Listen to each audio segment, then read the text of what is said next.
What seems harmless but is actually extremely dangerous. The fad seems to have waned a bit, but activated charcoal and/or black everything was all the rage for a few years from like 2016-2018-ish, or thereabouts. Toothpaste, ice cream, smoothies, you name it. Hell, I think I even remember black hamburger buns, for Burger King, those were dyed in the US. Bamboo charcoal in Japan. Everything was black and/or had activated charcoal for a minute. Banging a coworker. One night stands or whatever, happens, but the longer you go the more people find out. No matter how sneaky you try, they find out somehow. Then things get real, you fight, people notice, your work suffers, and one of you have to leave. Hey guys, much like you, I love reading people's stories on Ask Reddit. Unfortunately, there's a lot of weird middle school level, just thought experiment type hypotheticals like nice try Baskin Robbins. I don't find this compelling, so that's why I've made it my mission to trawl and crawl through Ask Reddit and find the very best content and put it in your ears. That's why I'm begging you, like and subscribe. If there's anything I can do to help you out, give you the kind of content that you crave to help you get through your workday, let me know in a comment. But please like and subscribe. The really messed up part is that it isn't so much the drug, but how the drug is formulated for digestion. For example, the ADHD drug Ritalin isn't a problem, but the almost identical drug Concerta is, because Concerta is packaged in a particular form for long release that grapefruit will screw with.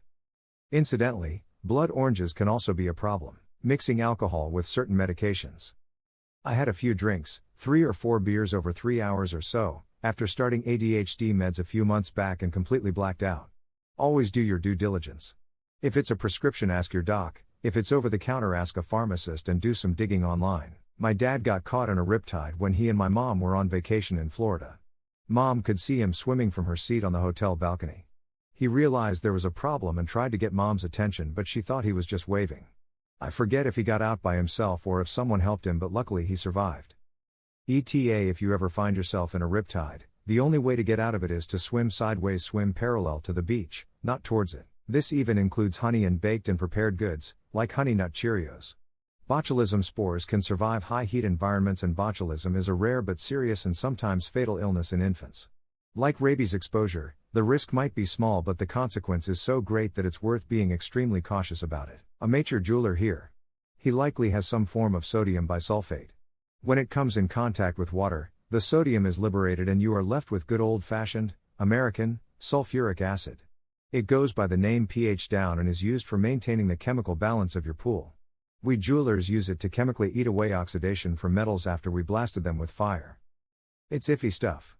Not mega dangerous, but it does genuinely need to be handled with maturity and respect.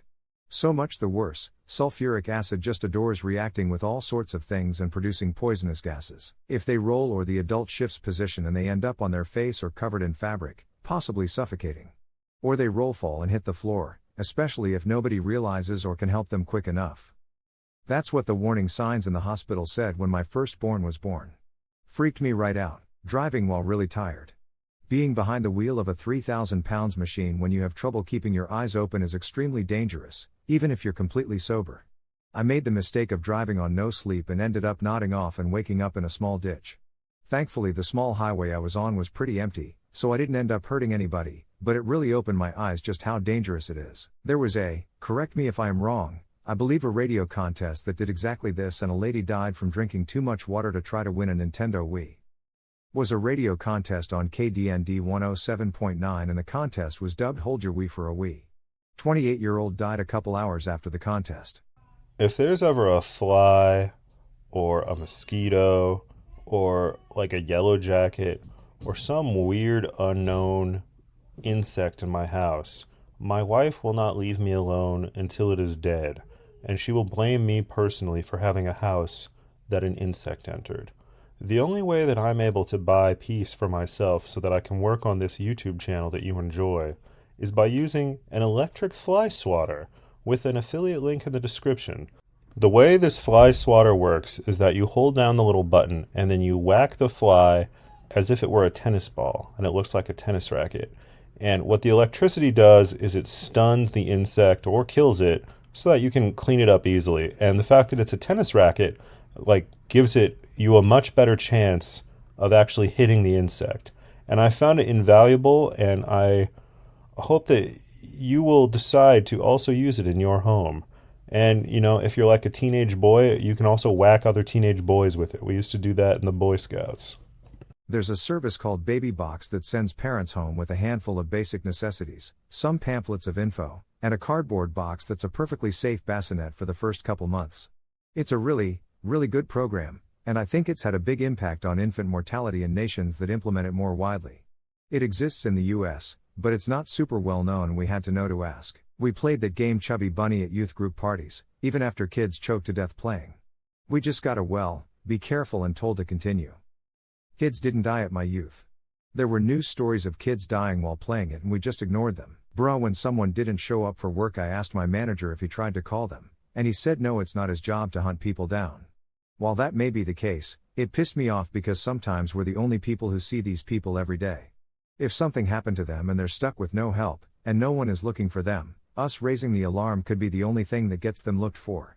It's not just about tracking down someone to make them come to work, it's verifying they didn't die in a ditch on the way home from work the day before. Sad thing about this, a few medical professionals called in to tell the radio that it was dangerous. They had pics of the lady, showing her stomach very distended, she was rather slim, and the hosts were laughing about it all. People have this habit of thinking something that we consume regularly, that is natural, is perfectly okay to consume in large quantities. This babies are susceptible because when they are under a year of age, their flora isn't developed enough to prevent infection. Technically, babies wouldn't have food poisoning but a food infection. Adults get botulism, food poisoning, when they eat food with C. botulinum spores that has been reheated, causing the spores to germinate.